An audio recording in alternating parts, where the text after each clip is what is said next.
but we don't choose to go there a lot of the times. Okay. Because it could get really crazy sometimes. But I feel like we get to a good stopping point where we're like, okay, we're not going to get to. But some people keep telling us to keep pushing and keep going. Okay. But it's like, my mom will be watching.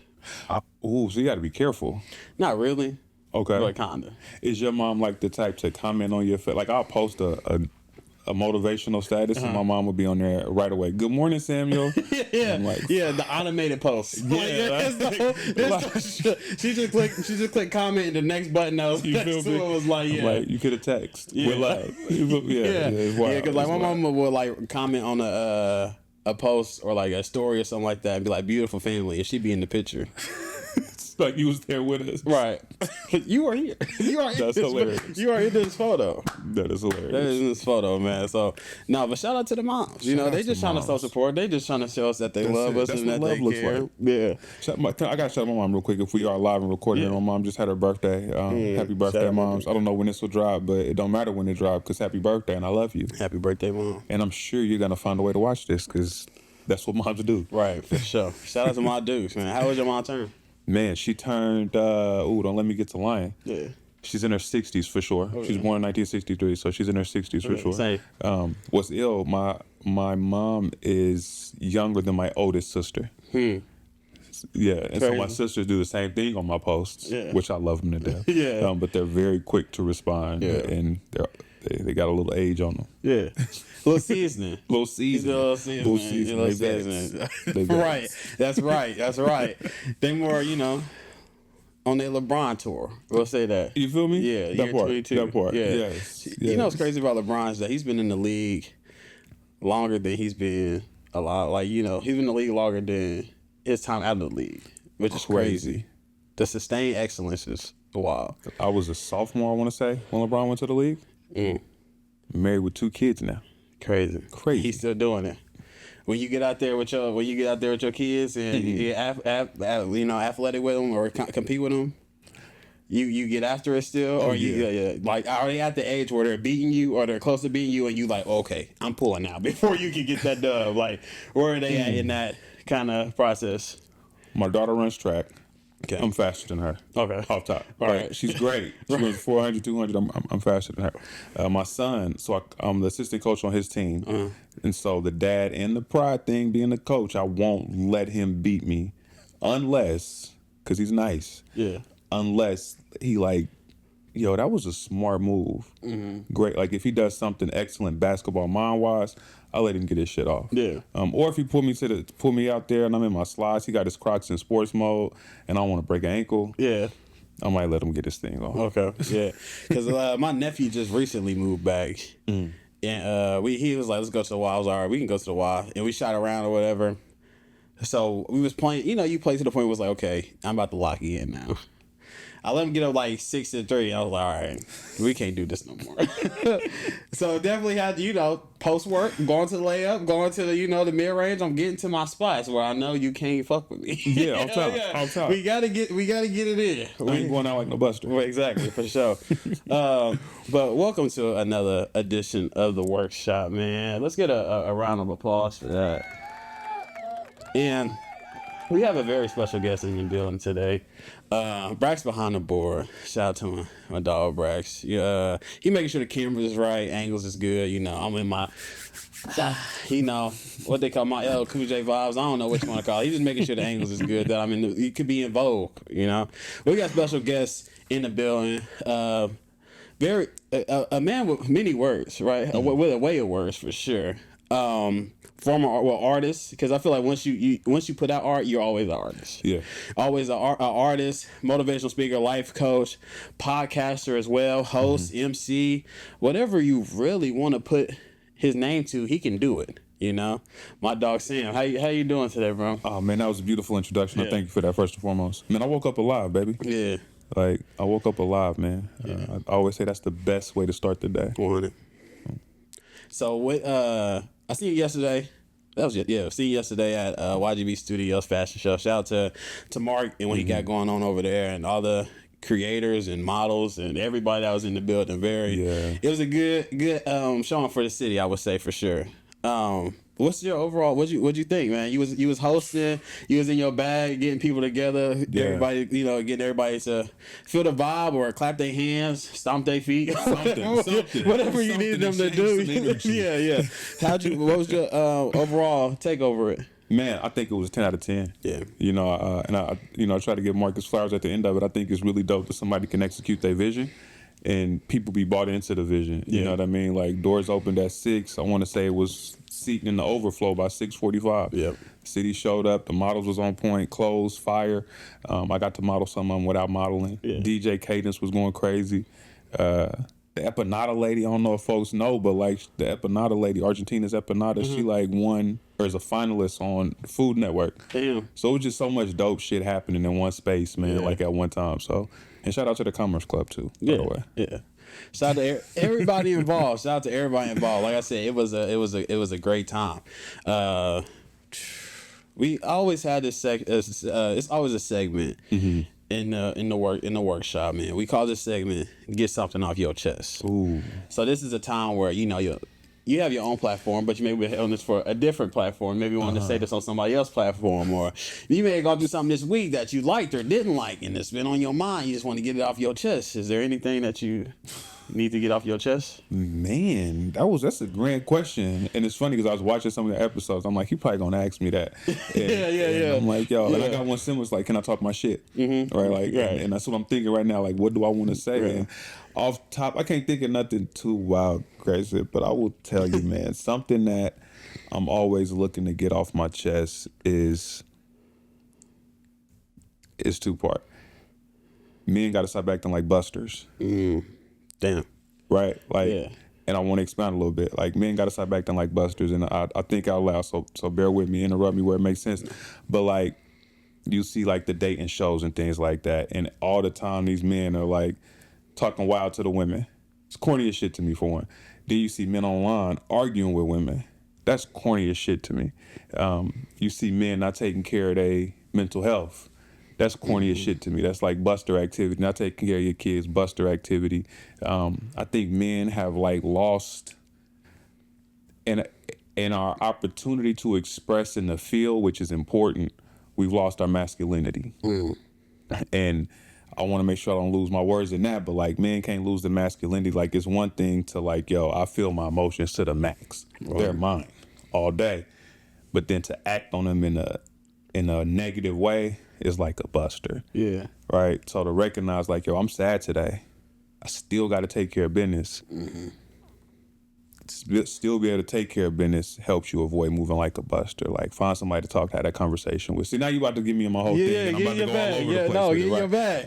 But something that I'm an artist and I'm a rapper and I love to express in that way. But I think like when I listen to somebody like Kendrick Lamar, I want to say, has a great way of still maintaining high levels of masculinity while expressing himself. So you listen to like the Mr. Morale album. Yep. You listen to Jay-Z's 444. When I hear shit like that, it's like, yo, I'm owning where I need to resolve as a man. I'm recognizing it's me and not her. Right. As a man. Right. You know what I mean? Just things like that. And I'll probably keep going a little bit deeper on it later, but that's where I'm at right now. And like and like, and I think that's where artists like that still will thrive. If for me personally, because I'm getting to that age where like I'm about to turn 30. Ooh. And like Drake, for example, but there's other artists that do as well. I'm not trying to go through this.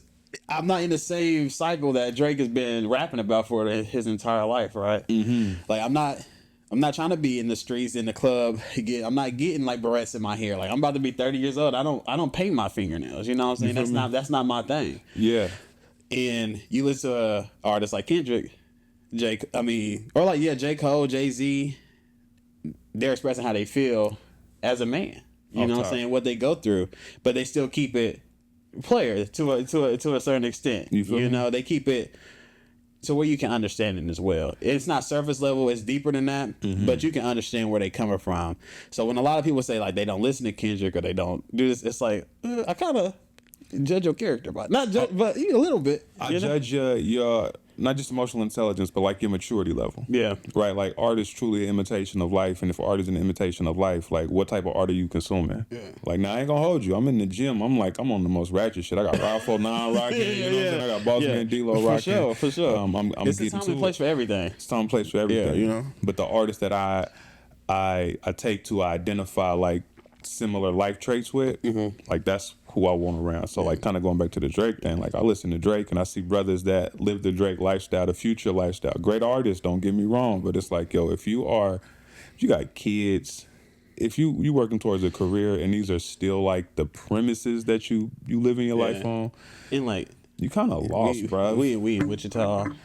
You gonna do this at Cabron? You feel living me? the Drake's lifestyle at Rock Island? You feel me? You know, like, can you really connect to that? Can you really connect to it? I listen to West Side Gun. I listen to Benny the Butcher. I've never cooked dope in the air fryer. You know, I've never. But I can connect with. You know, it's the beauty in the music as well, though. You know, but I don't look for them as like a. This is how I want to model who I am. And Or it's like, a lot of brothers that are Vince Staples said the illest, following niggas that lost their way. Like you following folks who have no lead, they don't know where they going in cycles, and this is still where you identify with. Yeah. Now, I live life in contradictions. Hey, I always say life is about duality. You gotta have balance, and you gotta have both. It's both. I want to be a family man. You know, I want to be that. Okay. But I be in the street. I be outside too. You friendly out here. We'll get to what I got. Matter of fact, we here already. I gotta get something off my chest, man. Look. So I've been called friendly a couple of times. A very accusations, multiple, right? Okay. I've been called a flirt before, and it's like, what is a single guy to do? You know what I'm saying? Can I not play the field? Ooh, okay. Can I not? I mean, I'm genuinely asking. As a single guy, I see why not. You know, right? Like it's options out there, I'm sure. Yeah, but when am I supposed to be? Here's the thing: if you're in, like, let's say you were interested in me, ladies out there, if you're interested in me, and you see me out, and I was talking to a couple of different women throughout the night, like saying hi, what's up, what's going on, is that a red flag? Is that something that you wouldn't like? You want me to stand in the corner with my arms crossed and not making no conversation? Shouldn't you base this off of I feel like a good parameter of like if somebody's a good dude, how do they treat women that they're not attracted to? Ooh, that's a bar. Yeah. Okay, let's go there. How do you treat women that you're not attracted to? Because, you know, you going to treat the fine ones right. Yeah. You going to buy them a drink. You going to pay for their food. You going to hold the door open for them. Ooh. You see a bad shorty on the side of the road, you ain't never changed a tire in your life. You still going to make stop that car and ask her if she needs some help. You know? But how do you treat the ones that you're not attracted to? Are you going to do the same thing? That's where it gets lost. I've been married for almost 14 years. So I'm only attracted to one woman, right? And that sounds corny, cliche, but it's so real, right? Like, we need to hear more of that. There's only one woman that has my eye. Now, I think that the reality though, like women are the most beautiful creature that God created. Black women especially. Cadillacs look nice. When you got a Maserati at the crib, I don't give a damn what them Cadillacs look like. 100. So I say that out of attractiveness. So I would imagine that the expectation to treat a woman that you not attracted to is damn near the same. It should be. So is that where the line gets drawn? If you treating all women with equal respect, because they do indeed deserve your respect, right? And you still being called friendly, what are you supposed to do, bro? That's what I'm saying. Wow. Especially if I'm not going out my way. Like I'm not going out my way and like let me go across the room and talk to every single girl that's in the function. Or in the space. Okay, let's flip it. Let me flip it on you then. Okay. So, how do you treat the one you attracted to? How do I? If you attracted to? If you're attracted to them, what's the difference between the ones you're not attracted to and the one you are? How do you let her know you're shooting your shot? That's a good question. I don't think at the end of the day, I think it's hard for me personally. It's a blurred line sometimes because I am a nice guy. I'm kind of maybe like I'm a smile, ask you how you doing. Maybe you may take that as flirtatious, but if I want you, I'm gonna ask you for your number at the end. I'm gonna say, I'm gonna compliment you, tell you look good. Okay. I mean, those type of compliments are like Like, hey, can I buy you a drink? Something Okay, like that. You know, yeah. a little bit more invitation to a longer, extended conversation. Something that's more long term. If I'm just saying hi and I'm keeping it pushing, going back to the homies, then Okay. I'm just being nice. You showing off all the pearlies when you say hi? Or is it just Oh yeah, you got to, because you never know. You know, you never want to close down all your options unless you have no more options. You know, Fair. unless you don't need the options. Fair. You know, Ooh. you may need to spin the block. Ooh, I was at leaving the Riverfest. Me and my son and these two boys was doing. They just vlogging, filming their vlog or whatever. Okay. And they kept like, oh, I got her the torta. They saying all this stuff. They trying to yell at the women, and I'm like, young boys. I'm like, bro, I got 20 for you. If you just go holler at her right now, I want to see you in action. Game, yeah. I want like you talking. Yeah. You know what my man's did? Kept moving. Right. And Yeah, I would be fired for the vlog though. He missing out on content. you feel me? Make or miss. But that raises the question that I'd be looking at, man, and not getting lost in the internet, but in real life, like, what does it look like to shoot shots these days? Like, when fellas is interested in ladies, are y'all going up? Are y'all inviting them on dates? Like, are y'all courting them? Like, are y'all getting straight to the draws? Like, sliding the DM? What's them? You know what I mean? Like, Yeah. No, we talked about ill. this a couple episodes ago with my dog Finn, but it's like it's different. It's different out here. You know, it's different. Because I don't never personally want to come off as the thirsty dude. That's fair. Right. I never want to be like, hey, what you doing tonight? Let me get your number tonight. Or let me get this tonight. Okay. I'm playing the long game. I'm trying to get the gram, the number, and I'm playing the long game. You know, I'm trying to see if the interest is there. Okay. You know, I'm not super aggressive with it. Like I said, I try to shoot efficient jumpers. Yeah. So if I see her looking at me two times, I feel like women are kind of specific about that. Who they looking at? If you making eye contact, I feel like you may want me to come up and talk to you. Okay. I have no problem going over talking to a young lady in person. I guess that's why I'm called friendly, right? That's fair. But Alon just made it so much easier. It's easier to get your shots up on Instagram. Too easy. All you gotta do is swipe left, swipe right. Okay, so let me go down this train of thought. Is that why R&B music sucks now? Because brothers is afraid to feel thirsty. They afraid to show interest. They afraid to. They don't yearn for it no more. They don't yearn for it no more. We not on one knee begging you please no more. You clutching your pride to not get your shit shot down versus putting it all out there. That's real though. Ooh. That's real. No, that's real. Because I feel the same way. I feel like I hold back a lot with a lot of women I have talked to, or maybe wanted to see about, because not about rejection, but it's more like maybe it's rejection. I don't know. That's something I would need to process some more. But okay, you want to feel more like, okay, I'm not soft. I'm not, until she's the one. Until you feel like this is going to be reciprocated. Then I can open up and be that lover boy gentleman. Because if you on Instagram, or you feel lame calling yourself a lover boy on Instagram, you know what I'm saying? You feel kind of lame. Yeah. So you want to keep that player, that machizo, what they want to call it, that that swag about you until you don't got to no more. See, okay, now I think weird, Grayson. So my mind be all over the place. Right. So I'm coaching my team today. I'm coaching the fellas, and I had to take a moment for it. And I'm like, yo, our defense is trash. Yeah. Right. You just gonna connect. Yeah, okay. I'm like, our defense is so trash right now. Right. I want you to take pride in playing defense. I said, the problem is you afraid to get embarrassed by the offense. However, he's not a great offensive player if he passes you, because your teammate is sliding in to help. So don't be embarrassed to get your shit rocked, right? Taking it back to that. Why niggas embarrassed so easy these days? Like, why not take the L, right? Because then you learn from something. That's true. If there's anything you shouldn't be embarrassed for as a man, as a you trying to date, it's loving a woman or trying to court a woman correctly, right? Yeah. I feel like that's not something that you should be embarrassed about. At all. And that extends to greater life. Yeah. Because how many men are... But does it sometimes fall on the women that have talked to the nice guy? Okay. Or the guy that's trying to really court them or trying to get to know them, and they kind of shitted on them. And then it turns into like, well, I'm not doing that again. If at first you don't succeed, Try again. try again. And my advice would be, there's somebody that's going to appreciate that. somebody's gonna like never stop, and it's greater lessons. Yeah. Never stop doing what you do because who you did it for, did it to, didn't receive it. Didn't appreciate it. Right, because you might find yourself three inboxes down the line. Yeah.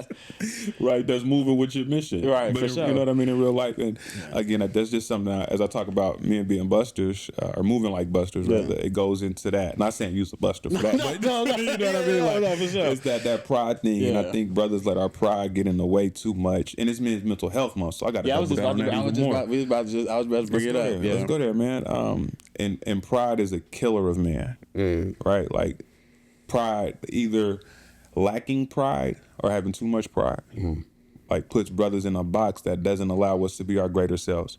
But man, I want to get to where you going with the conversation. I'll derail it, bro. No, you good. It's, you know, like Sam said, it's men's mental health month.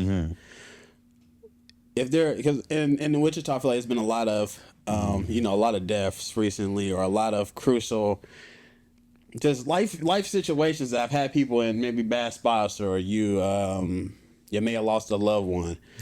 And it's just like life is hard. Like people losing jobs, you know, it's hard. Money is getting, you know, harder to get, but everything is going up. Yeah. He's got kids to take care of. Come on. They trying to be a good man. They, you know, they're trying. They're not men that are trying. Yeah. But they're struggling with their mental health. They don't feel like they are where they need to be. What advice would you give a man that's dealing with, you know, their mental health is bad, or they're trying to, you know, just get their mind in a better place? Yes. What route would you give them, and like what's some words you can give them? It's layered, bro. So the biggest thing I would say, like you said it a few times, you said everybody. Yeah. A few times. Like we ain't on an island. And I think that's often how brothers feel. Like I'm the only one going through this. Like with love, bro, you ain't special. Right? Like either nobody is or we all aren't. Right. Right? And you aren't special on an island in the sense like you're not the only one going through it. Right? And life is so relative and we all dealing with something. So for one, operating in community.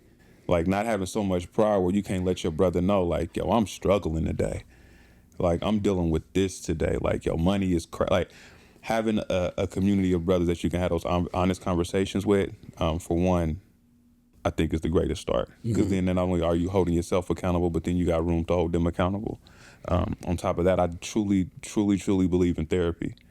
So I'm on the board of Mental Health America, the board chair right now, and man, there's still a stigma on mental health when it comes to brothers. I think the conversation is opening up. I think we have the language to communicate a little better, but finding a therapist and not giving up on the first try, because often brothers will find a therapist, they don't like how they rock with them. It's almost like sliding the DMs, right? Like, okay, this didn't work this first time, so I'm tapping out. Like, no, find one that works for you, that speaks the language, that can cover your blind spots, might have some similar biases as you to kind of help you navigate those biases. And the other one I would say is don't give up. Like that's don't give up, bro, because life is rough, life is hard, but this too shall pass, like good or bad. Like it's all a moment. And without getting too like biblical or too in the scripture, like I went to church. We got Grace and Sunday service too. You can get into it. Say less. I heard the 420 church story too, but I digress. But no, for real, like every person in the Bible, in the story, in the scripture who had like the biggest testimony had to go through the wilderness. Like you have to go through something. Yeah. You're going to go through something. Like don't tap out. Lean on community. Find you a trusted resource, somebody to cover your blind spot, somebody where you can have unbiased conversation with, and don't give up. Right. Take a break if you need to, but don't give up. So, yeah, it'd be top 3 I could think of off top. Again, like for the men that's trying, and you may not feel like you where you need to be. Your money may not be where you want to be at, or like you don't have a family dynamic that you want. You think you could be a better father, brother, son, anything like that. Just like what Sam said, you got to keep going. You got to keep working at it. That's why it's always work to be done. But you got to be able to communicate where you at with a lot of things too, you know. That's where something I struggle with as well. You know, I struggle with being like, hey, I'm in a bad spot right now. Can we just talk about it? you know, That's or it. or even if it's not a therapy, because I've been in therapy before, and I feel like for me it felt good. Like I found I had a black woman that felt like she can see where I'm coming from. Yeah. She understands. Like she's been in, not maybe in my shoes, but she has brothers that's been in my shoes. 100%. Maybe a cousin that's been in my shoes, and she understands. So I'm a component of therapy as well. Like I back therapy. I feel like give it a try. Yeah. Because life is so long. And it's short at the same time though. It's quick. It's quick. But you can't always be the same person your whole life, can you? No, not at all. You can't. You gotta mold. You gotta change. You've been doing the same shit for the last 5 years. Ain't nothing changed for you successful wise. Why not try something new? You feel me? Why not try something new? So Like, and had that conversation with yourself. Like, I think it starts with self. Like, to be honest enough to say, I need help. yeah.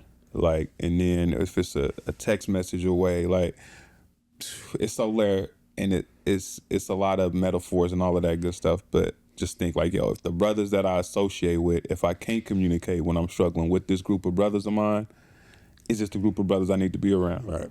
You know what I mean? But do you believe that there's a? Sorry to cut you off. No, but you're do good. do you believe there's like friends for specific activities? Like you have your friends that you have your co-friends that you can go and talk to and have these conversations with, but you got you know your friends that you just hoop with, or like we'll go out and get, or you got a friends that you just get on a game with, or go out and get drinks with. Like, do you think you can separate those, or like should they all be like, not they don't got to do everything, but should all your friends be the ones that you can go and talk to and have these open conversations with? Grand question.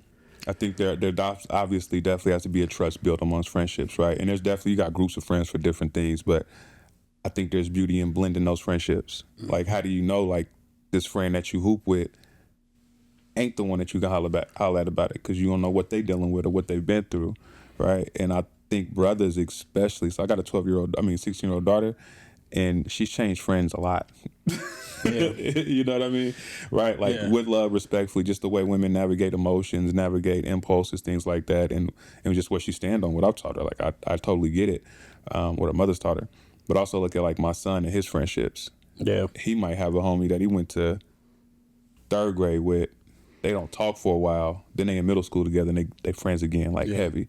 I think brothers have a way of navigating friendships that's different, that would allow for that conversation. Yeah. And if it's not open, it's like, cool, it's not open. Yeah, but sure. Like, if I talk to my barber, we probably gonna have a conversation that's a little different, because I fully trust this man. Yeah, because he's got a razor to my head. Right. You know what I mean? Yeah, versus thanks. like the homie that I might run into from school. But I just double back down on brothers. Like, yo, if it's a brother in general, like, we ain't special. We all dealing with this shit. Yeah. We all black men in America. It don't even have to just be a brother, but speaking of brother, we all black men in America dealing with what we dealing with. Yeah.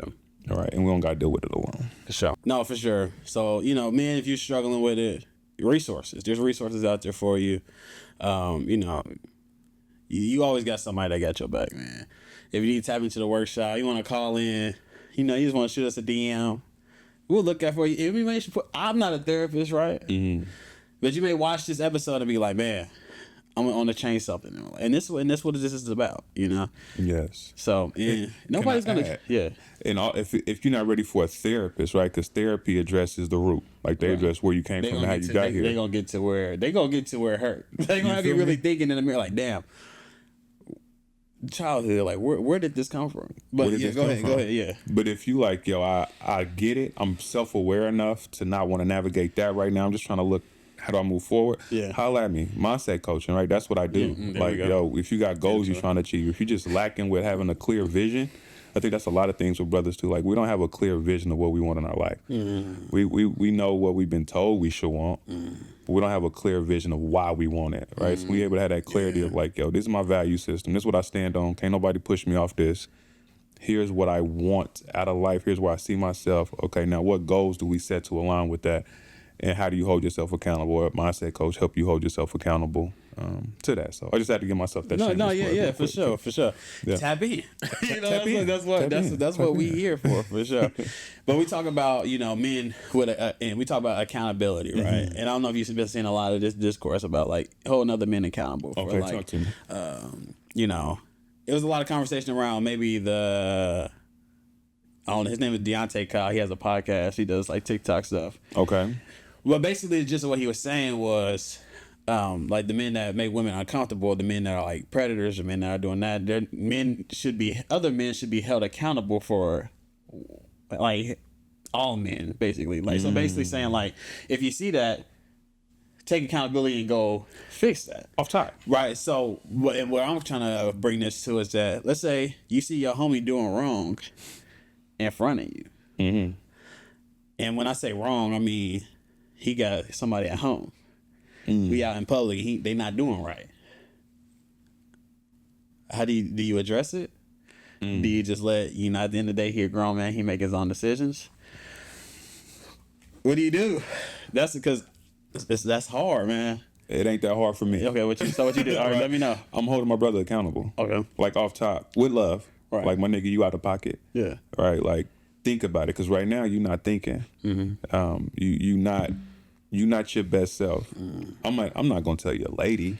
No, yeah, right. I'm gonna make it so uncomfortable for you to be around me that you gotta fix it, or you gotta be like, I'm sick of this nigga. I'm not, because it's like, yo, if my favorite Jay-Z line, one of the many. If every nigga in your clique is rich, your clique is rugged, nobody will fall because everyone will be each other's crutches. Like, I have to hold my brother up because I am indeed my brother's keeper. Like, that's how I see it. Yeah. Like, yo, if you ain't taking care of your kids, it's gonna be real uncomfortable to be around. Yeah. If you're not doing right with your lady. Now, if you finding money in a weird way, hey, do your thing. Right. But when it comes to the women, right, yeah. Like, yo, these is our queens, bro. And even somebody asked me that question. It was like, yeah, because I made a post even like, yo, just talking about the brothers. Like, it's weird to see with the Diddy trial and shit. Right. Like, and I don't know the facts. And that's where a lot of that came from as well. So I don't know the facts. Right. Was not there. Innocent until proven guilty. All of that. For sure. But to see the discourse that takes place with women, like even the Meg Thee Stallion thing, like if I'm not there, my opinion as a man can't be that heavy to where I'm shitting on this lady that hard. Right. Because that extends to real life. Right. Like if I'm at work and I see a man talking crazy about it's layered, bro. Then it's like, what did she do? You know what I mean? Like, that's what it always comes back to is what did she do? And that don't matter to me. That don't matter a damn to me, because goes back to us being the leaders, right? Like, yo, if we truly are the head of the table, then a lot of these niggas ain't leaders. This is a motherfucking fact. A lot of these niggas ain't never been in that position. A lot of these niggas aren't reliable. A lot of these niggas, you can't rely on them. And that's why I go back to... You can't, like, they have no accountability within themselves. That's why I believe in the contradiction. Yeah. So just because you a buster, now I feel like my duty, my purpose in life is to help course correct busters. There we go. Like, and it might be with love, it might be with a hard conversation, just depending on where you are and where you can receive it. Like, if you not able to receive it all the way real, then I got to get you in there. Like, we got to have some, softer conversations for you to be able to receive it, because I don't want to just be talking to be talking. But it's like, yo, we the ones. Black man, we. No, for sure. And I'm not. That's not my prerogative. I'm not trying to redirect your. I'm not trying to. Hey man, look. Hey, you fuck with me. You lost. Right now. I'm trying to make my own way. You know what I'm saying? I can't. Shit. I can't bring you on an already sinking ship. You know what I'm saying? Like we both gonna be in this water. Fair. So, but like I was saying though, a lot of these men, they don't have that. You're not pandering. You're not pandering because you're taking a woman's side. You know niggas. Like we know niggas. Like we know men. We know men, and we know how men can be. Yeah. So nothing that a woman says about a man doing something to them will shock me at all. I definitely believe you. I definitely believe that a man would do something like that. Niggas is predators. Like I don't know the science, but I'm pretty sure niggas is predators off top. Right? Right. So the level of discipline it takes to not, like my OGs, bro, I ain't had no pops growing up, right? And like I said, I'm married 14 years, 16-year-old daughter. My daughter changed my life. Changed the way I see the world, because it's weird and it's cliche. I couldn't imagine how I was moving and navigating as a man, somebody moving and navigating like that in my daughter's life. A partner, a dad in general, right? So I had to fix myself. Took me a little bit. Yeah, for sure. But that's what it's about. That's what it's about. Yeah. But I say that to say, like, it's also not always taking the woman's side per se, but helping the brother fix weak behavior. Like, yo, we can't be predators. Right. Like, we got shit to take care of. Like, discipline is a motherfucker. Crazy. And we lack it. We lack it. We like discipline and love. Like, niggas don't know how to show love. They don't know how to practice discipline. And niggas is weird. Niggas is predators. Yeah. Like, when I hear, like you said, when I hear something, character comes into play. Right. I'm thinking, okay, is this a brother? But I got a line in a rap song where I say the first time I seen a demon was in the eyes of my pastor. You know what I mean? Yeah. Like, so I don't put it past. Right. Nobody. Right. Right. Yeah. You know, and they say, you know, sometimes the wickedest people be in the church the most. Come on. You know, so. Come on. So back to the Okay. you checking the homie if or the homie if I gotta you check know, the homie. Yeah. And not my homies, but I have seen people that I know in situations to where they are not doing right. I know he got a chicken at the crib. And I would just be like, man, put yourself in your girl's shoes. If she was out here doing what you was doing right now, how you would be ready to come up and shoot the club up. 100 times. Right. Like, You'd be ready to come and throw shit around here, move some furniture. You know? And I've been in the position to where I've been unfaithful in a relationship before, right? word. Like, I've been through that. And the way it made my partner feel was the worst part about it. And it wasn't about like, damn, I shouldn't have did, and I shouldn't have. But I needed that to get to where I'm at now. Okay. You know, okay. I needed to go through heartbreak to get to be like, okay, if I'm dating someone, I need to appreciate this. And like, this is my woman. This is the one I need to take care of and be ready for, you know? So, but I had to go through the rocky roads to get to the points where I'm open to be like, yeah, I've been there. Like, girl, if we dating, like, and we getting to know me, and girls, she like, yeah, I've been there. Yeah, I cheated. Yeah. You know, I'm not about to lie to you. But I've learned from it. I've done a lot of shit. You know, I've done a lot of things growing up. And like, even in my adult life and everybody has that they're not so proud of, you know. Everybody's made decisions that if you would go back, you change it. But if you alive, you breathe, and you able to learn from it, then you can't take it back. How bad would you want to go back and change? Like hearing like, yo, this is these losses, these lessons, these mistakes made me who I am now. Right. How much would you go back and change compared to knowing who you are right now and operating in that space? Not much, honestly.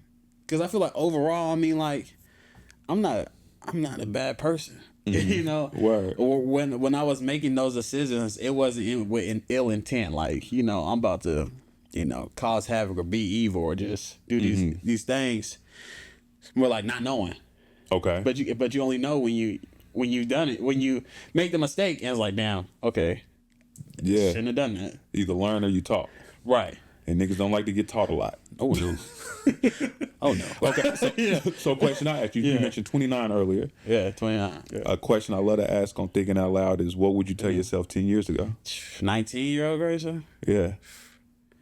Keep the main thing. Okay. At that time I was at Hutch playing ball. And I feel like if I would have had the right mindset, if I would have been disciplined, if I would have been able to actually take the coaching and take what I was doing at that time instead of worried about the other shit. Worried about if people like me or if coaches fuck with me or like if like Shorty fuck with me or like trying to be fly. If I just focused on like, all right, I got 4 years to grind, you know, I feel like I could have set myself up for, you know, the long run. You know, I could have been in a better position when it came to sports, right?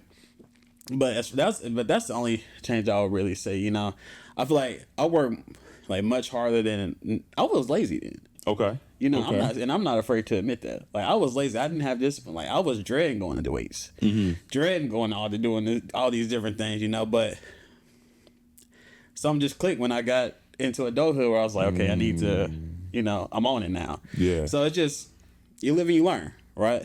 But yeah, I would keep the main thing, man. Like, all that shit will happen. Yeah. Getting high. Like, I can smoke all the weed I want to now if I wanted to. Word. I didn't have to do it at 19. Yeah. You know, I could talk to any girl I want. You know, I could do that at 29. I didn't have to do that at 19. But is it worth going to? I went to Ottawa, NAIA. Okay. Was it worth going? Was all those decisions worth going NAIA, or would it have been better to go? Not make those decisions, stay locked in, and go to D1 school, Power 5 school. Okay. What is it? Was it worth it? I would say no. You know. Okay. I would say no, but they're made. You know, and I can't dwell on that. It's over. It's over. It's over. So, like, if I had a kid, or if I do have a kid, or if I'm able to speak to a young person that maybe it's not football, maybe it's whatever you're doing. Like that stuff is gonna come.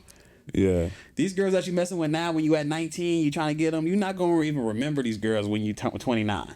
At all. They're gonna remember you though if you stay locked in. It's crazy. But you can reverse your course if that's what you worried about. Something 100%. That you're not even gonna remember 10 years from now can redirect your whole future if you're not. Because all it takes is one night. Ooh. All it takes is one decision. That's it. To redirect everything you got going on. Oh, is this the Sunday preacher thing you was talking about? This is the Sunday service. I like that. All it do is take all it is one decision, man. 100%. And a lot of people, and I'm sure you we've made decisions that if we got caught, we may not be able to tell the story. 100%. Or if it came out a different way, we wouldn't be here on these cameras talking on the podcast telling us about how we. So you're gonna make mistakes. You're gonna make mistakes. There's gonna be bumps in the road. But I feel like as long as you're keeping the main thing, then you can avoid a lot of it. Ooh. And that's a forever lesson. Right. 19, 29, 39, like keep the main thing because everything comes when you lock it. So what do you think? So like, you know, you're a little bit older than us. Okay. I like the little bit part. Yeah. You know, but we all grown. We all grown.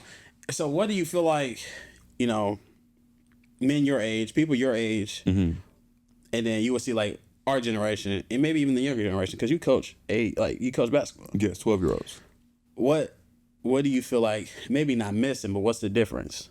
What do you feel like the generations are different in?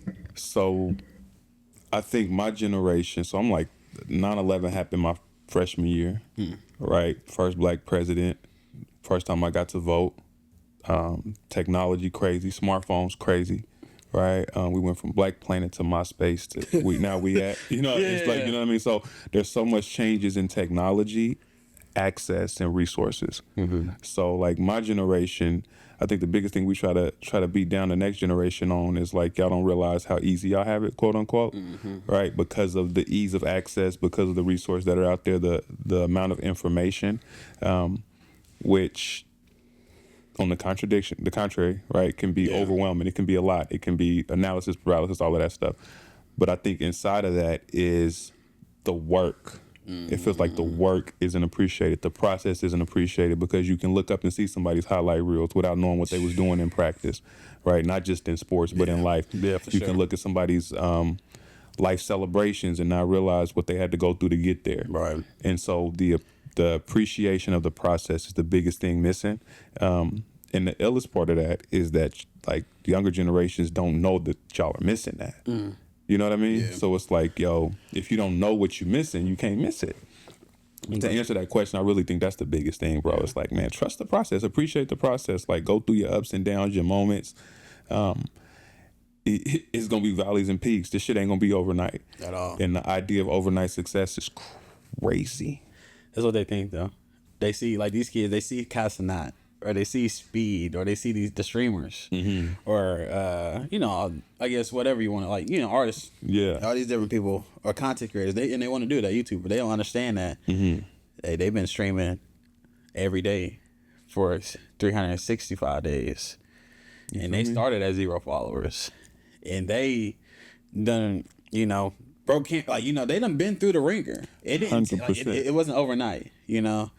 So even myself, it's like, am I putting in the work to be where I want to be? Okay. And you always gotta look in the mirror like, am I really doing what I need to do to get to where I want to go? Bro, I looked up one day and I was like, I would have been in the league if I practiced.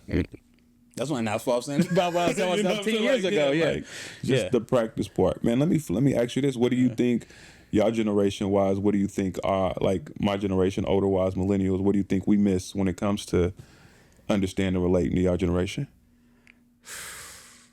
Man, that's a good question. Braxton, you got any thoughts on that? I'm just great conversation, man. Yeah. It is. Yeah. I think if y'all can hear me off camera, I think one of the things, because you're how old? 37. 37. So I think that there's a disconnect because I think what you have is what we're asking. Okay. Like Grayson mentioned, we're in that age where we're trying to figure it out. You approach that 30 and you're like, dang, what I got to do? It feels society, right? Yeah. And so I look at it, and I had this conversation with a friend of mine, and I just told her, I was like, I feel like if I just had like a big bro, because I'm supposed to be big brother to little homies, 100. and all the OGs up here, old heads, my pop's age, your pop's age, people's age, they figured it out. My parents have been married for 30 plus years now. Wow. 20 plus years now. And so I'm like, man, if I had somebody I could talk to that was just in that middle gap, right? I still want to reach back and pull up the youngers who I know need me. Yeah. Man, I'm still like, I'm close, but I still need somebody that I can be like, hey, what do you think about this? From a big brother perspective. 100. I think when you get to that 25 to 30 range, you're looking for that, and you like, I don't. As a man thing, it's pride. You don't want to take nobody's time to ask. Okay. But then two, it's like if you ask, it's like I could help you, but I'm gonna help these 16, 17s. I'm like, I feel that. I want you to. Yeah. Dang, I need a little bit. I don't need all your time. I just need a little bit. I think that's kind of where we miss a little bit, especially as black men. No, I agree. I feel that. I think my generation definitely has an opportunity to reach down, right? Reach over. What's ill is that I think, so I ain't had no pops. Like, I don't know what it's like to have a man in the house. So I look at myself sometimes, I'm like, man, okay, I got a nice crib, beautiful wife, smart as fuck wife, full of everything I ever need wife. My kids is dope as shit. I'm like, how did I get here? Like, that's a question I ask myself. So I can imagine there's brothers my age that might feel that same way, and pride might get in the way, right? Or that fear of, like, you ever have a boss at work that don't know what the fuck they doing, so it's very hard for them to train you or teach you, right? It's almost the same where, like, brothers might not know exactly or still trying to figure it out, and so it's hard to give. I love to talk to the brothers that's a little bit younger than me because there's so much to learn on both sides. You know what I mean? My favorite thing I love to tell folks, 33 is like the sweet spot. Because your 20s, I ain't go to school either, right? So your 20s is normally when you're getting out of college, all of those things, and you in your formative years, and you feel like you're supposed to have all this shit figured out. But you really ain't lived life as an adult that long. So you still breaking the rules and the ideas and all the principles that your parents may have given you, right? And they only gave from what they had to give. It might not be relatable today. You know what I mean? Right. And so don't rush to grow up. When you hit 33, okay, now twofold. You almost at the age of, okay, I had 18 years as a kid. Now I got roughly shy of 16 years as an adult, right? So you got that. But then also, Jesus died at 33. Because came back alive at 33.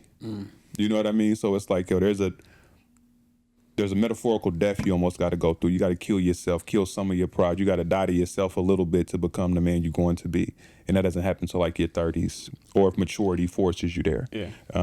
And I say that to also go back to brothers my age don't always have it figured out. So it might look like it, but we don't. And so we shy away from giving it. But I think there's so much power in starting the conversation. Like, bro, yo, help me out. Help me understand. And if a nigga hit me up, I'm going to be forced to say, you know what? That's a good question, bro. I don't know. But let me put you in touch with the homie who I know is aware, right? Like, if we truly utilize our resources, we better together as men. That just goes back to that same premise, right? We so much better together if we lean on each other. I don't know if either one of y'all is in, like, fraternity or anything like that. Great network of people, right? Of brothers. And I can almost imagine, like, it's siloed in the sense where y'all first. Then if other brothers need it, okay, we'll give it to them, but we come first. But I can also imagine within that, there's probably brothers who don't reach out to other brothers who hold the same, you know what I mean? And shy away from that. So if you hold the same principles and values as the next man, like, why not lean in them? Lean on them. Like, a nigga say no. My mom used to tell me, worst thing somebody can ever tell you is no. Right, they can't take your birthday away. Right. Yeah, no, for sure. But then, like Braxton was saying, no, I didn't have a big brother growing up either, you know? And you get to that point where it's like 23, 20, I'll speak for myself personally. My dad's in my life for sure, but I'm not comfortable having that conversation with him. Like, shit, what'd you have to go through to get to where you at? Or like, what would you wish you would told your younger self? Like, if you were in why my aren't you shoes, comfortable like, with that conversation with your pops? Your pops love you more than anybody in the world. And this is a real question, right? Like, why is that an uncomfortable combo? Vulnerability. Okay. You know, it's like you see the person that not maybe, but like the person that raised you, like, and like you're being vulnerable, like, because sometimes you think, I don't think I'm doing this right. Okay. Right. But sometimes they don't know. Like you said, they don't know either. They just got here. Yeah. They got here just from. They can't really tell me what to do because I'm living in a whole different space mindset. You know, it's really just a vulnerability thing. You know, it's hard for black men, especially that age, 60-something years old. They don't express themselves the way we can now. Well, a lot more men can, because like. My dad told me he loved me like what, maybe 3 times, and I know he does from his actions. Off top. I know my grandpa's loved me because his like through actions. Yeah. But is it vocalized? No. Okay. And our generation, I feel like, of dads, of men, are doing better than that. 100%. And I feel like when I have kids, I'm building that environment where it's like, you know, hey son, I love you. Yeah. And you're able to, wanting to have that conversation. You go to school, you come home. Hey man, like I'm struggling with this bully, you know, or like my crush, she fucking with me, or like not like that, but she's not liking me. I don't think my basketball game, like just haven't been able to open them conversations. It's hard for the kid to begin that vulnerability. You know, that's what I would say. So no, that tracks, man. Like I said, I ain't had no pops, right? But I recognize, like, so I had I guess I call him my godfather, right? And I like to, I'm an open book. So like my mom up until I was like 10 told me that somebody else was my pops. She only told me because he left. Figured out I had, like I mentioned, my youngest sister is older than my mama, so I found out my real pops was 68 when I was born. My mom's was 28. Never met my dad. He passed away when I was like 5. Dude that raised me left. And I hurt for the longest. Like, you know what I mean? We never had like no conversation about why. But I became an adult, and I was helping my cousin, his niece, move one time.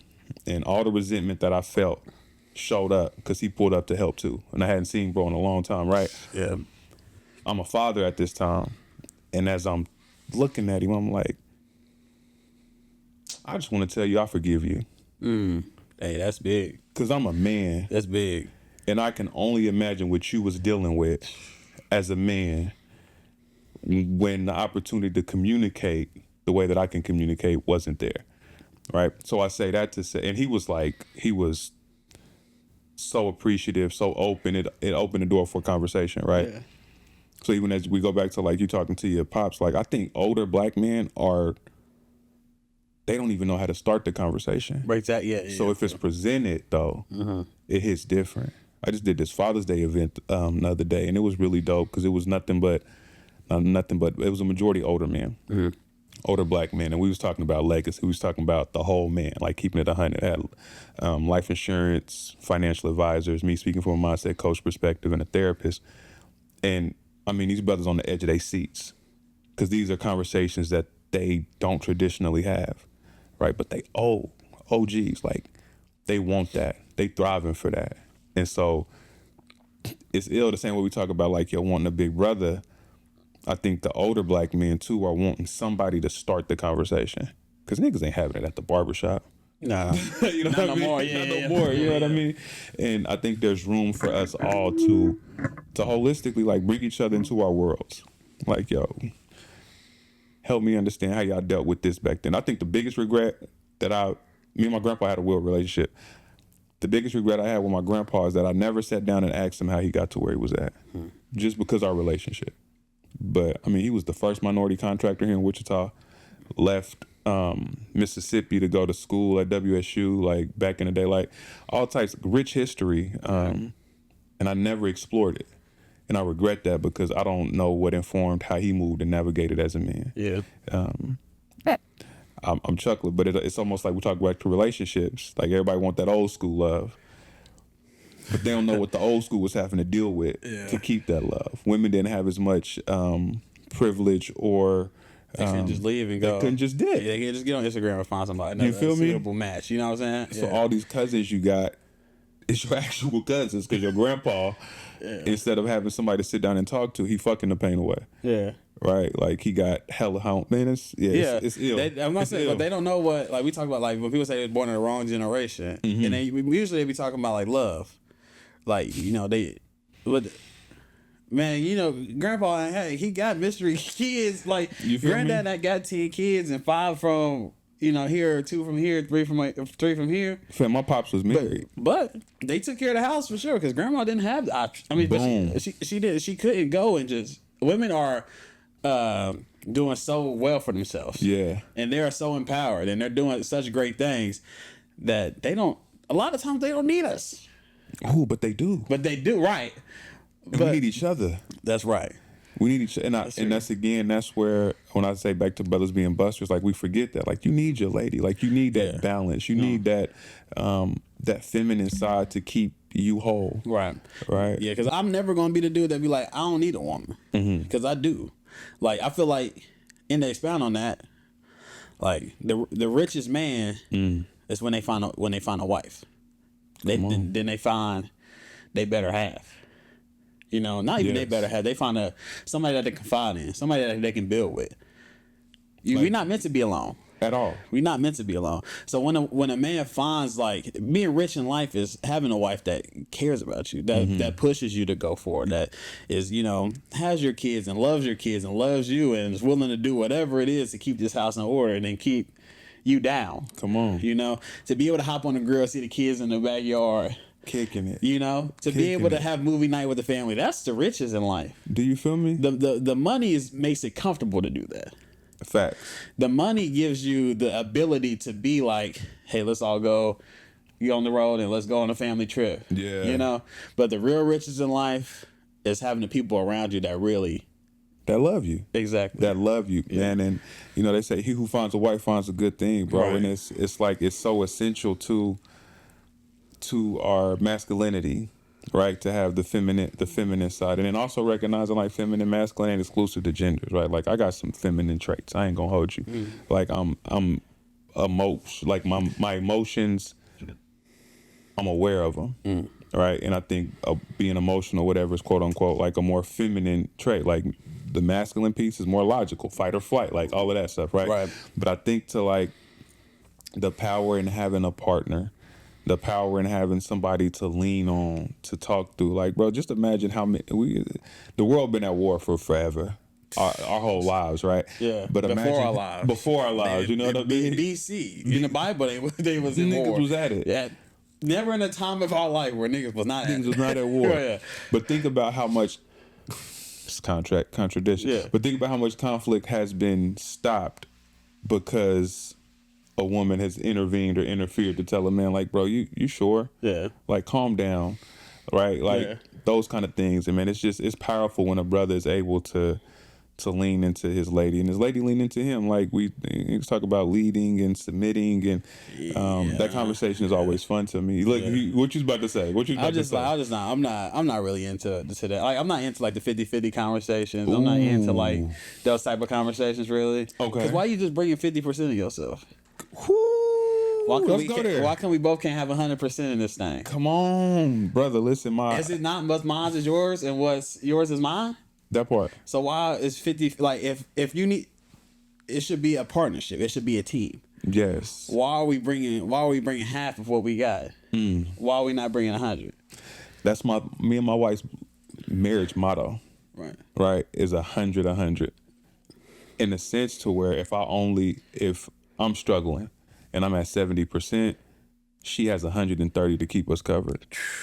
Or the flip of that, right? Like if she at 80, I'm like, okay, I got to pull up with 120 because I see you stressed. I see you dealing with life outside of the house. Man. So I got to activate in this. That's deep. In this, you know what I mean? Yeah, and that's hard. It's such a real thing. And I think the expectation of 50-50, like you said, is trash. Like I don't want half. I want you everything. Like give me yours. And that's where submitting and leading goes. Like trust me enough to give me all of you. Your insecurities, your pride, when you off, like, trust me enough to know that we in this together, and anything we attacking or addressing is a us thing, not a me versus you thing. And that's where the conversation gets tricky, because brothers might... You ever had a girl that nags the hell out of you?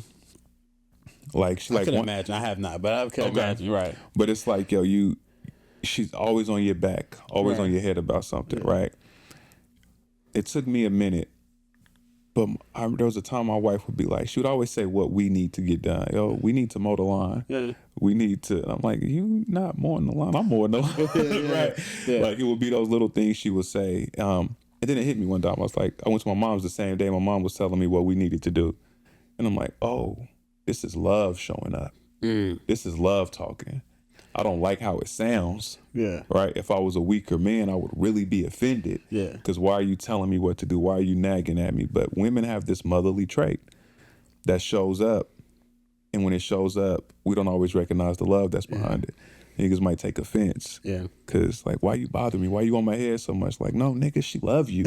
So she wants you to do better. Right. Like, she want to see the best in you. She want to see the best in you. Now, that doesn't say... It goes hand in hand, though. Because there can be a correction in the communication. Right. Because I want to be able to comprehend what you're saying to me without me taking offense and without me having to stop, navigate emotions, navigate thoughts like, oh, this is love. Like, also communicate effectively. So, ooh, we going. I like it. I like it. Yeah. We get into it for sure. No, for sure. Nah, and like, it's all about finding the right people around you at the end of the day. You know. So we talk with different friendship groups, right? Like, how do you know the homie ain't for you? Man, that's deep. You know, you talked about this with the men, the friend dynamics with men. Like, I've had a lot of the same friends since Little League football. Fire. Like, I've known Braxton since middle school. We went to Brooks together. Y'all play football together? In college we did. So I gotta stop you because we on the workshop, man, and they should really name this shit the workout. I'm talking like the shoulder mass is crazy. I felt like yo, these niggas is huge, man. If you haven't seen them in real life, the homies is not small. Pause. But yeah, it should be the workout, man. Because they definitely. I'm dead as hell. I appreciate that, though. I'm sure Braxton appreciates that as well. You know, no, but you know, we done had the same homies since yay high, you know, and so it's hard to separate those connections, right? But we talked about earlier, what's your goal? Like, what's your goals? What's your plans? Yeah, I plan on it would be dope to have all the homies with their families. We all pull up. We going on. Everybody at the cookout, bringing their wife, their kids, they this and that. Yeah, that's the life. That's the life. But I got homies that been doing the same shit since 5-6 years ago, and they ain't really. I haven't seen, my progression, my success may look. I don't want to put that on you, because that may look different to you. You may be going through something to where, hey, me getting up and getting to work on time, that's a win for me today. Ooh, that's a bar. Oh, come on, that's real. Yeah, that's real. It just even walking into the gym, that's a win for me. Okay, and I'm gonna get to this actually. Okay, to my homies, you niggas. I love y'all to death. We 29, bro. There's no way that we talk about playing a kickball game and y'all feel like y'all bodies aren't able to handle a kickball game. Come on. We got to take better care of ourselves. Come on. We got to get in the gym. We got to start walking. We got to start going on jogs or something. Yes. We not even 30 yet. We can't handle a kickball game. Kickball is crazy. Like this, are you just kicking, run the bases? Yeah, I do. Yeah, you sit in the outfield. Catch a ball. The homies, they ducking the fade of the Juneteenth kickball? Yeah. We try to get a team together. Well, not a lot. A lot of them was like, man, we gonna wake up, man. I'm like, but we gotta take better care of our bodies. We only got one. Mm-hmm. We got homies come to hoop sessions. They, the hamstrings is all tight and banded up after, we get up and down the court one time. So I just want, and I'm just I just want to look out for y'all, Yeah. I've been there. Not really, not that point. I just know it starts somewhere. Mm-hmm. You shouldn't be out of breath walking up the stairs. Nah. Because I'm just saying when not before 30. But I'm just saying once we get to that age where we got kids, everybody got kids and stuff. Are you gonna be healthy enough to be around? Come on. And be around them to, if they're doing sports, are you able to help them out on their game if they need to? Yeah. All used to be athletes. Are you able to? I'm sure it feels good for your son to come to you, like, we can play, go and shoot around with him. Yeah. You know what I'm saying? Be in good enough shape to. 100%. Listen, I got a dad rule. You never say no when your son want to play one-on-one to play catch. Yeah. Like, yo, okay. Yeah. And if I'm not able-bodied to get up and go, what am I showing him? It's okay. You feel me? So like, how do you lead a household? You can't. Anyways, no. Oh, I like where you're going with it. So Yeah. I let it go to the why. So right now I'm doing a men's workout with my man Vincent Martin at his gym, Legacy Gym. But I go to the Y like 4 o'clock, 5 o'clock in the morning, right? Yeah. And it's ill because I'm like, yo, it's old folks in here getting to it. I'm talking elders, 60s. In the sauna, butt naked. Doing the extras. But they getting to doing the extras. But they getting to it. You know what I mean? And I'm like, yo, where the homies at? Like, it's not a lot of younger folks like my age that be in the gym like that. Yeah. Now I see some of it, but I remember I was watching, I don't know what I was watching. It might have been This Is Us. And I was like, yo, I want to make sure when I hit the gym, if something was to ever happen to the fam, I could lift them. So like, I make sure I'm easily lifting my wife's weight. Yeah. Easily lifting my kids' combined weight. Because just in case I got to carry them niggas out the Or house. lift yourself off something. Or pull yourself up off Even something. that. Yeah, you know? Even that. Yeah. You feel me? Yeah. Like, I'm 37 and bro, when I tell you I feel most physically fit than I have since high school, That's dope. it's such a real thing. Because you know what else creeps up on you? High blood pressure. Diabetes. That's right. Especially black men. Come on. And we're Strokes, not getting heart attacks. and we're not getting the best health care when we go visit. And niggas, when you go to the hospital, when you go to the doctor, first off, get you a primary care physician. Talk to him. Right, get you a primary care physician, dog. Like, saying we talk with therapy, like, find you one that makes sense for you, but find you a primary care physician, and when you go for your yearly checkup, keep it a buck with them. Make sure your doctor knows you. I might smoke weed. You lying to the doctor. Like, niggas can't keep you alive if you lying. You know what I mean? Do you smoke? No. Like, fam, like, You got the swisher in the car. if you hit the weed, share that with your doctor. Yeah, you're not about to get in trouble, bro. You feel me? Or if you have it sexually active, you say no, and you walking around with that itch you can't scratch. You can't help yourself. Come on, fam. Well, you can't heal what you don't reveal. So keep it a buck with the licensed professionals that are in your life. Like, keep it a being with them so you can be a better version of you. So we was talking about the gym. Okay. There was a conversation where, you're married. You're not looking. No. At all. But you go to the gym. And that's my wife, and I actually love when she come. I'm like, yo, you are like motivation. Yeah. No, I need to. Yeah, if my girl not in the gym, she can't be my girl. There's just too many fine women in the gym for my wife to not be in the gym. That's all. But the clothes are getting less and less. They are wearing less and less to the gym. Yeah. And there was a hot topic, like, y'all coming to the gym, but almost ass naked. You know what I'm saying? Wearing very small clothes. I don't got no problem with it. Hey, that's my motivation to get to the gym. Come as you are. Hey man, look, I go to the gym for the games. I also like the view at the gym. Okay. Right? Okay. But I do see if there's a point to where it's like, you going to the Y. This is a family environment. Do you think? Yeah. Yeah. So it's. But my thing is also though that, and I'm gonna stick up for women here. Okay. I know how much confidence and how much self-doubt is gone into wearing these clothes like this. It's taking out wearing the baggy clothes, the leggings, the sweats, the hoodies to the gym for you to get into that spandex, this training bras and stuff like that. So it's hard to be like, they're showing their confidence that in their body and in the work that they put in. It's hard to be like, Ooh, so intent matters for sure. Yeah. Like, why are you wearing it? I'm definitely down for the equal rights. Like, it's niggas in they tank tops. Can't call them white people anymore. But then they tank tops in the gym, like, go crazy, I guess. Yeah. But if you're doing it for attention, then you're definitely doing it for the wrong reason. Right. But I can't say much because I have to share. Yeah. I wear shorts above the knees in the gym. So much so my kids is like, Dad, them shorts is short. Right?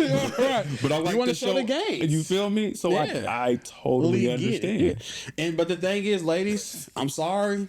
I'ma look. I ain't gonna be a creep about it. But like, if you walk, hey, You gonna be a creep though if she got her camera recorded and you just so happen to hit her with the Bill Cosby. hey, look, and I mean, it is what it is, you know. Like I cannot. Hey, man, You ever seen the videos? I'm just a guy. You ever seen the video where niggas for get sure. caught looking? For sure. And then they're like, he being a creep. I'm like, well, you know, you can't. I mean, as long as it's not like OD, and they not saying nothing crazy. I'm sure everybody looks at everything. Okay. The eyes are open. The eyes are open. Eyes is gonna wonder how long is too much of a gaze to give. But you know, sometimes with Braxton talking about it, it's like I don't wear my glasses in the gym, so I can't see when I'm in there. So I may just be like sitting at the squad or done with a set, and I'm just staring off, and you may think I'm staring at you. Okay. But enough for you to. You're not being friendly. No, you're right. But I'm saying you say what's too long. Yeah. Bro, it don't take long to see what you looking at and then turn away. You know what I'm saying? That's fair. That's fair. If you OD, especially like let's say she doing some RDLs or squat or something, you OD. Okay. But like if it's like a walk by, you just stand there in between your stand, you give a quick little. It's cool. I feel like it's okay to look. I don't care. Kill me. Shoot me. That's one of I don't care. I think it's okay to look. Okay. Now, You're just looking. You're just looking. You're Yeah. not, so, and I had to ask the question because I'm married. Like, I will stare at my wife. Yeah. She will be like, "Yo, stop looking, my nigga. Like, Yeah. You're making me feel weird." Yeah. But I can look at it. Yeah. Like, so I've in the same gyms when the old folks is in there. Yeah. I don't think anybody has the most awkward, long gaze as an old man. I be creeped out. Like, what is stop looking, bro? Like, bro, oh man, what's one old dude told me the wildest compliment before. I was like, what did he say to me? I was working out. He was like, man, yeah, you used to play football back in the day. I was like, yeah, a little bit, something like that. He was like, man, I'd hate to see you coming because I know you'd pummel me. He said, yeah, you would take me through there. I'm like, hey, yo. Hey, yo. Because what is you on right now? Take me through there. I would never have to take another compliment again. Pop was wilding. Wow. Out of pocket. I'm cool with the old man. I see you, young fella. Yeah, just keep it pushing, you know? You would take me through there. It's out of fucking pocket. Yeah. Is this in the sauna? No. So we can stop this podcast now. Hey, yeah, it's not. In the sauna is crazy. Yeah. Oh no, you niggas in the sauna. Sorry. Oh, no, you good. in the sauna. You doing your calisthenics in the sauna. It's packed in there. Extra. You doing your squats, your push-ups, your jumping jacks. You making With it your weird. phone on loud. You making it weird. Bro, put headphones on. You making it weird. That's something else I need to get off my chest. Get in the sauna, sit down. Sit your ass down in the sauna. Sit your ass down. You talk about old folks. Question. Old folks been here a long time. Long time. That was an out-of-pocket statement OG made. How much grace do we give old folks for out-of-pocket statements? Too much. Too much you been grace. through life, you can't get it off. They Too not much. just that situation. No, That's but crazy. That's almost an exception right. to the rule. But your grandma, everybody grandma that got to an age where she don't care no more. Don't give a fuck. She gonna say whatever. And your mama will try to hold her accountable, but You feel me? Yeah. So can grandma get that off, or does somebody got to be like, yo, yeah, That's a good question because I don't know. you know, like, He said put her in the room. like shit, like that's not a whole night. How about this? Okay. Granny, you can't stop saying it. At a certain age, Granny started to lose her touch in the kitchen. Ooh, that'll preach. Come on. So once you lose that touch in the kitchen, you can't make those comments no more. Who's letting grandma know she That's no you. longer has to touch in the kitchen because that's Not touchy me. as fuck. Not you. Not me. Braxton, who listens to? Until somebody can the person that can take over. Okay, so it can't be the favorite grandson can't get it off. The favorite grandson always got a key to the grandma heart. You feel me? A little bit deeper than like any child could. You feel me? Yeah. I probably could have to RP my grandma. I probably could have let her know. My granny as well. But what's ill, like my grandma never lost her touch in the kitchen. So much so, my mom and my aunties tried to take over the dressing one Thanksgiving because my grandma couldn't physically get in there. And I'm like, nah, this ain't it. Yeah. But we can get it off to Auntie though. We can tell Auntie this shit ain't fire. Oh yeah. My little cousin came with a new mac and cheese recipe. My little cousin came with a new mac and cheese recipe with Thanksgiving. I was thrown off. Okay. Yeah, I wasn't so thankful no more. Thankful no more. Oh, okay. We talking holiday plates. July 4th coming up. Or the barbecue. We talking barbecues. Let's talk barbecues. Okay. Cookouts. Okay. Essentials. The essentials for the barbecue. Yeah, what you need. My wife's mac and cheese. My mother-in-law's potato salad. Let's say you're pulling up to somebody's. I'm pulling up. And you just pulling up to somebody's. It's random. Okay. What's there? And you like, yeah, I know. I'm taking something. I'm getting a hot dog and I'm getting a patty.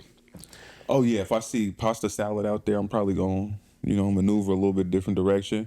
At the park, it's crazy. Yeah, It's a little hot, tight, toasty. Yeah. You feel me? Y'all bugging. You pull the burgers out of the froze.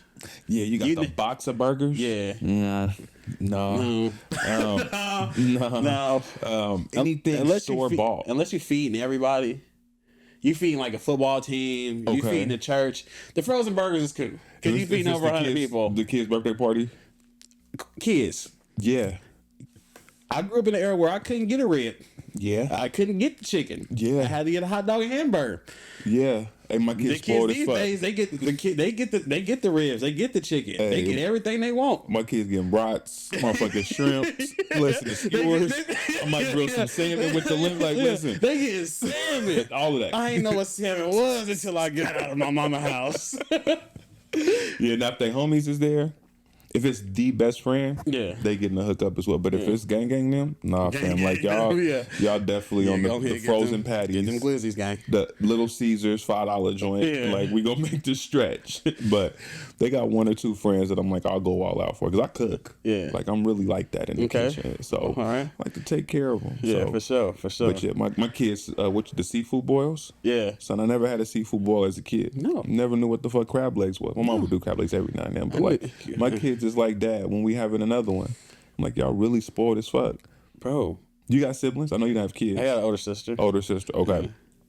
Kids these days. So I don't know if I can ask the question and you'd be able to fully inform. I work with kids. So you work with kids. I work with kids. Motherfucking shit. Yeah. So that's real. Yeah. Are kids spoiled? And is there such thing as a bad kid?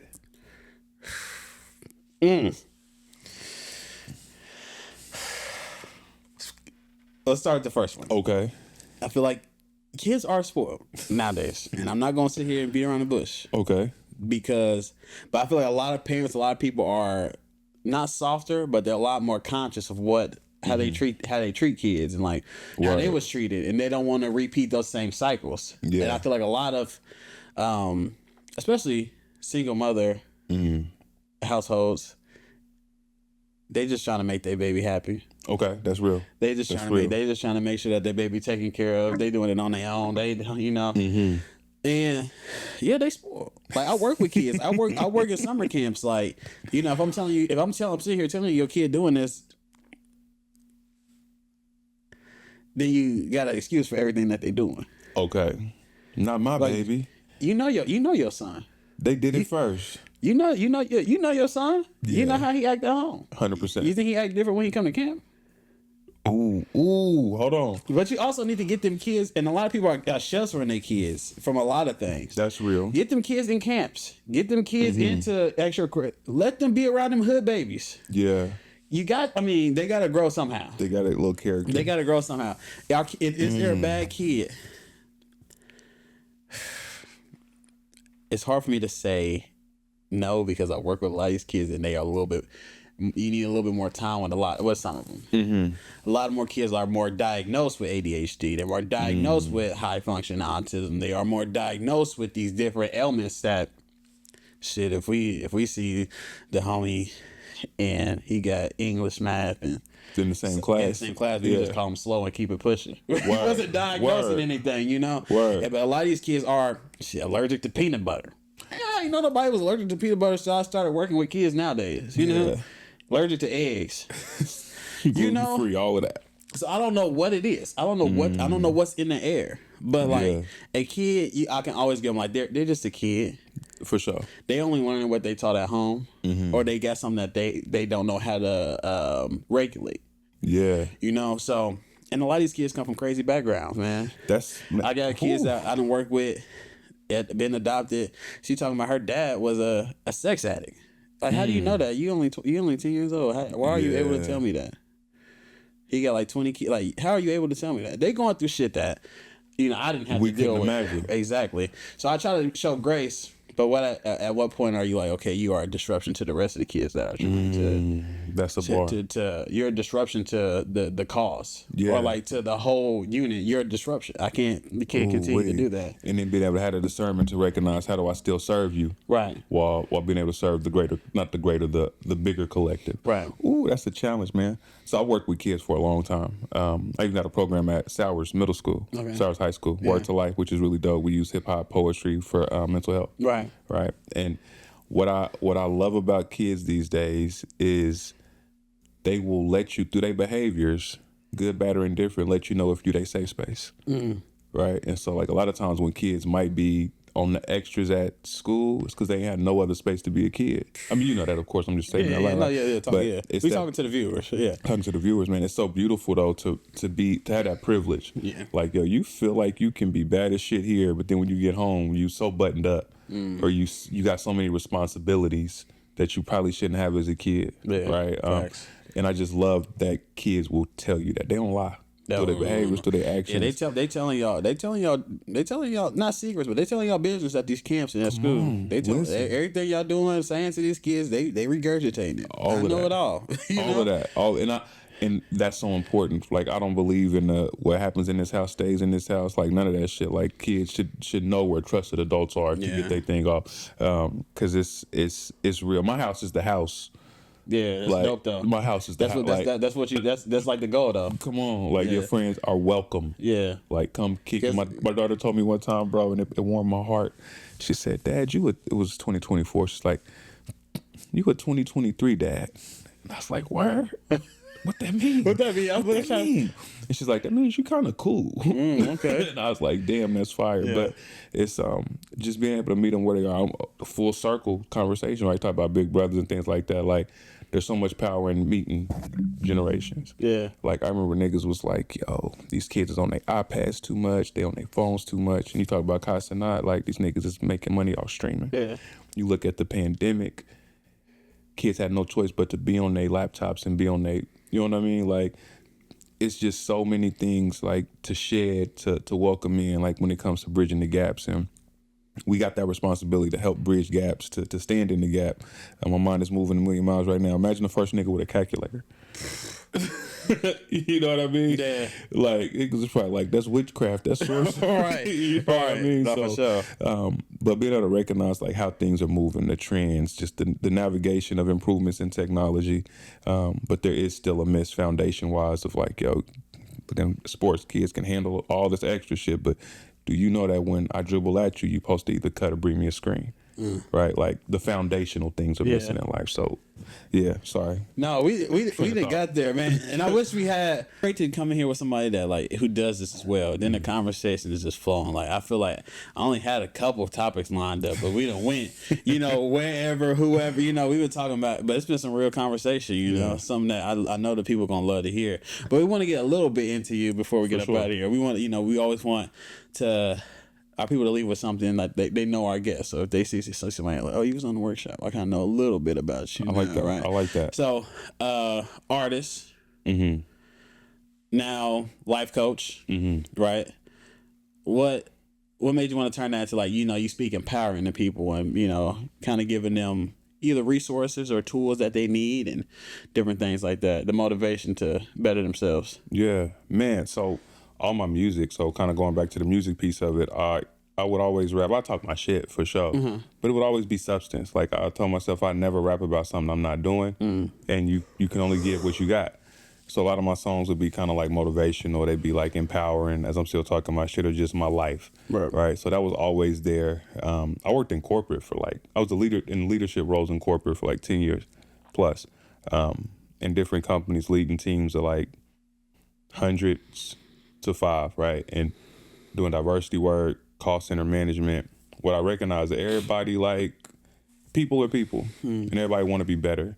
And I would be coaching folks one-on-one, like performance-wise. And what I would always recognize is that our conversations would kind of steer to real life. And a lot of my peers would operate in a space of, leave it at the front door, separate work from life. And it's like, you can't really separate work from life, because if you bring your full self to work, then you're going to be the best version of yourself. So if I'm able to coach the person and not just the performance, then we win. And I would recognize that I would lead top teams, right, in the workspace. So combine that with just naturally communicate motivational conversations to people in music. I'm big on purpose, passion, and profit, right? Profit, obviously, where the money comes from. Your passion is what you enjoy doing. So I'm like, I enjoy podcasting. I enjoy rapping. I enjoy coaching. But I recognize that the purpose God gave me was in helping people see themselves, right, in the most positive light that they could possibly see themselves. And that just happens to happen no matter where I'm at. I can't help it. I can't help it at all. It's just something that's in you. Sometimes it's in you. You feel me? Not on you. It's not on you. God gave it to me. Right. Now I'm able to execute that purpose through the passions and music and stuff like that. But that's where it came from, man. Just recognizing every time I show up, I'm led by the Spirit to move and motivate, and now turn it into profit through coaching. Yeah. So it's walking in your faith. That's it. Here, yeah, for real. That's dope. it. Yo, the Think Out Loud podcast. Oh yeah. Think Out Loud podcast. Thinking out loud, yes. Thinking out loud. What made you, made you want to start podcasting? I know we don't have a lot of time. We're about to get out of here, but I'm gonna give you the most realist answer I've given anybody. So rapping. Yeah. I had a show called Samuel David and Friends. Okay. This was like before the pop out and all of that. This was like 2021, I want to say. And there was a hip hop artist from another city, so petty, but a hip hop artist from another city that was like just talking that shit, the rapper thing. And one of the most popular DJs from the town was backing him. And he's talking sideways about Wichita rappers, all of this. Like kind of like a little promo tour, right? And all of the podcasters at that time was reaching out to have him on their show. I did my Samuel David and Friends concert. I'm talking like all the hottest artists from the town is out there. I'm performing my show with special guests. They performing their joints, like we just going in and out. Enjoy Fountain, who's on American Idol, pulled up. XV, who had a show at the Cotillion, left his show and pulled up. None of these podcasters was there, right? And I said, bet. I'm gonna do y'all job better than y'all niggas. Like y'all was jumping on this thing from out of town, but y'all support the Wichita hip hop culture, the community, blah, blah, blah. I'm gonna do y'all job better than y'all. Started thinking out loud. Yeah. Shit was banging, it was rocking, but it was started from that pettiness. However, what happened? And when was this? When did it start? This was 2022, 23. Okay. Like right so this is kind of recent. Right. Okay. Yeah. Got you. I had a show with my wife and our friend Adam. It was called A Little Bit of Everything, but we didn't keep that going. That was before Thinking Out Loud, but that's what started Thinking Out Loud. What happened though, bro, is I'm like a couple episodes in and I ended up interviewing Alexis Scott. I never met Alexis before, but my producer at the time, Gabe, had a good relationship with her. And talk about purpose showing up. We just talking, we having a conversation. And through our conversation, she felt so comfortable, so vulnerable and transparent to share a story she hadn't shared with anybody before. Right, of sexual trauma. Yeah. Right. And I was like, oh shit, like, I don't know you. You don't know me. But something about this space that I'm cultivating left her feeling that comfortable. My next episode, I'm interviewing Eddie Legacy, and he talking about his relationship with his pops. How they have a soured relationship, just horrible, boom, boom, boom. And just through our conversation, he's getting some things, I'm getting some things. And he texts me the next day like, bro, I just reached out to my dad who I hadn't talked to in years. Yeah, sorry. And in that moment, I'm like, oh, this is bigger than me. You talk about the purpose. I was talking about the purpose thing. Like, that's when I recognized, like, okay, and that's a life lesson, I believe. Like, some things are created out of a motivation that you might create yourself. But then the discipline comes, accountability comes when you recognize it's bigger than you. It's bigger than you. And that's where Thinking Out Loud Yeah. No, for sure. It's always bigger than you. Come on. For sure. Come on. It's never just you. It's never just you. Yeah. You know, you get caught up in the views, the subscribers, the followers, the likes. Come on. But really all it takes is one person. You know? All it takes is one person. Because every view is a unique experience. Yes. You know? Every view that you get is a unique experience. That they experience it, and only they can experience it the way they do. Come on. You know? So, even the 20 views, like imagine speaking to 20 people, listening to you just talk. That's it. 100 views, 100 people sitting there wanting to listen to you talk for an hour and some change. You and a guest, you know? So, you got to put things in perspective. It's bigger than you. It's always, nobody's bigger than the program. And if you make sure that you operate in a space that's bigger than you, then I truly believe you receive everything that's supposed to be yours. If your vision is only big enough for you to see, only big enough for you to carry, you ain't gonna get far. You ain't gonna do much. Right. The other piece I will add to the thinking out loud, so I do motivational videos, right, as well. And what sparked those and my whole saying was, pandemic wise, I was sitting at the crib and I'm like, yo, I need to talk to myself to keep myself from going nuts.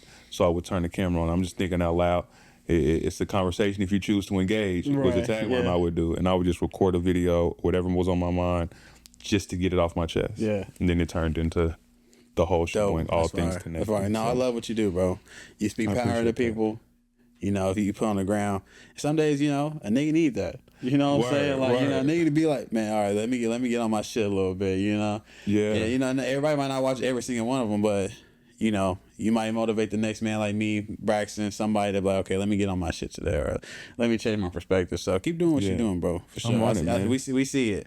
I'm sure everybody see it. Especially, you know, we go to the show and like, even I experienced it like, oh, well, before the podcast. It's like, and I say thank you, keep it pushing, but like people don't understand how much it really does me, you know, because we do a lot of work. It takes a lot of, you know, it takes sacrifice, you know. So, and I'm sure you appreciate it as well when people tell you they like the pod, they like what you're doing, or you know, when you host it, when you dine, they give me your props. So, you know, I receive all the love, like, you know, so it's funny. It's dope to collab with other, but with like-minded, like, you know, driven people. So hey, I appreciate y'all giving me the space to pull up, man. Like this has been fun. We definitely got to do another episode on Thinking Out Loud. Oh, for sure. Just let us pull know. Braxton from behind. Pull him from behind. Add Dar in the mix. Man. Just have that conversation. That's our wild card. Dar is our wild card. He's like the we playing Uno. You know, he's the draw for with the wild card on it. He may say whatever, but you know, we make a good unit. You know, so. But I know we're getting close to the end. But let's keep it going. I got to add in, right? I think there's power in us being able to have these conversations together, right? Because a lot of times people look at folks who are doing something similar to them and look at it as competition and try to hide or try to shrink or try to not collaborate, right? But I also think there's some power in competitive competition, like in friendly competition. No word to the friendly. Going there again. Yeah. But like in friendly competition, right? Yeah. Because the bread aisle got 100 things of bread, but everybody don't get each one, right? There's something for everybody. Yeah. And I think in conversations, there's something for everybody. Communication-wise, there's something for everybody. But when we're able to come together and have conversation, it only makes us all that much greater, right? Sure. And it strengthens it. Like just being able to sit here and listen to how y'all do the pod, some of the things y'all do, what got y'all started, right? It's just dope. And it's encouraging because, again, as I might struggle sometimes doing the pod by myself, I'm able to remember I'm not on the island. Right. Because y'all going through some of the similar things, building platform, right? And the conversations y'all have on here is dope as shit. Y'all funny. It's enriching. It's different perspectives, right? Sure. Like that's important to have. So I appreciate the voices y'all providing on the workshop podcast. No, we appreciate you for sure, man. And like, you know, shit, everybody got 24 hours in a day. That don't mean, you know, how many hours in a week. That don't mean they can't listen to the workshop. They can't listen to Thinking Out Loud. Come on. Just because you got a shirt don't mean I can't wear another. You know, you got a clothing brand. They can wear a shirt. You got to wear another shirt tomorrow. You come on. You feel me? You know, it's you never. Feel me? You never in this bar yourself, man. So like Wichita people, like, you know, I want to. But here's what I want to ask you though. Okay. How much time was on that, bro? Okay. Is there a point to where people want to collab with you? How do you maneuver, like maybe people that's not, maybe not your target audience, maybe not the word. You may not want to work with them, and it's no smut, it's no like, but It's just I don't see the vision. You may not see the vision for your platform. Ooh. So they reaching out. They like, yo, let's collaborate. And you like you don't see it's not in the vision for what you want to do. Yeah. Man, How do you maneuver that with love though? With love, definitely with love. Like I'm big, like you mentioned, vision. Yeah. Like, does this align with my values and my vision? If it doesn't, then no, it's easy. Yeah. Right. And being sure, like, you don't have to explain, you know. Mm-hmm. Like, hey, not right now. This doesn't align with what I'm doing right now. It's one of my favorite things to say.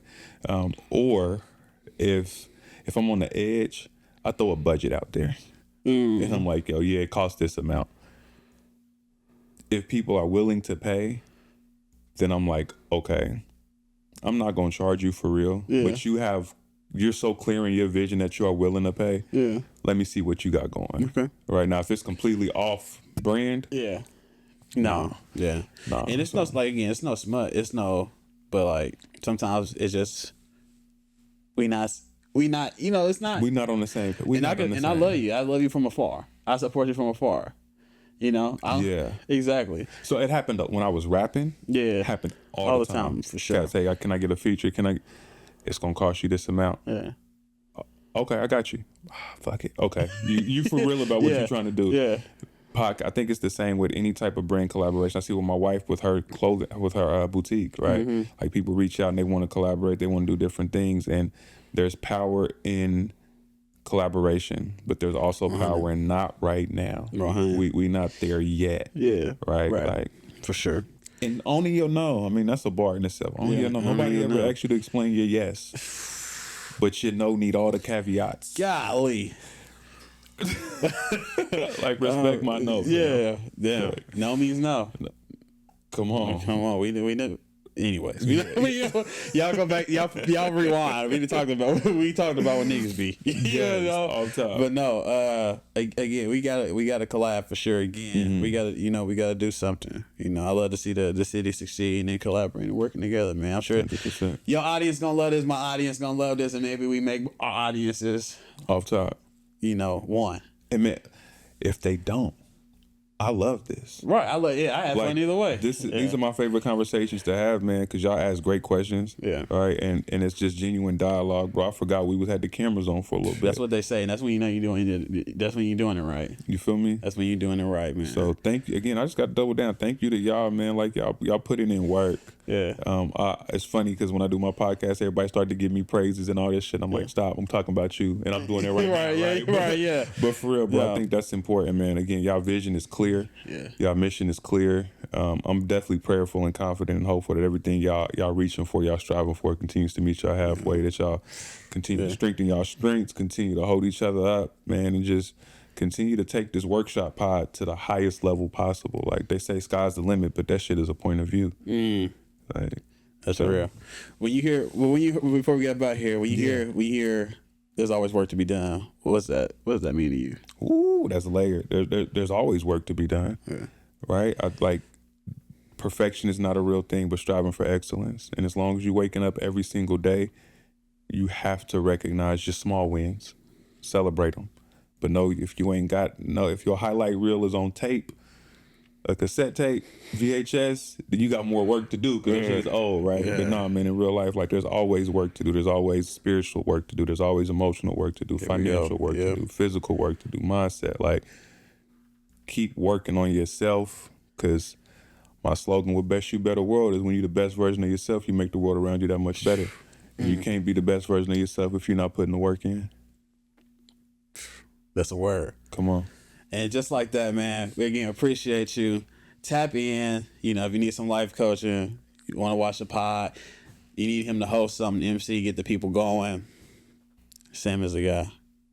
And just like that, we out. Holla. All of that.